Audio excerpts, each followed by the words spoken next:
You ask Tiger to solve. This deals with linear equations with one unknown. The final result is t equals -4. Let's solve it step by step.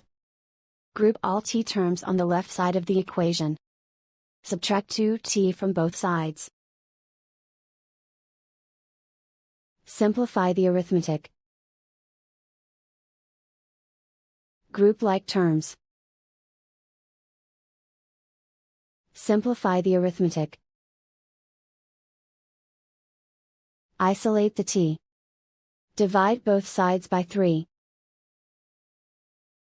Simplify the fraction.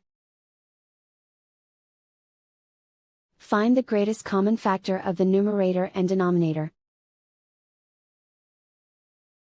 Factor out and cancel the greatest common factor.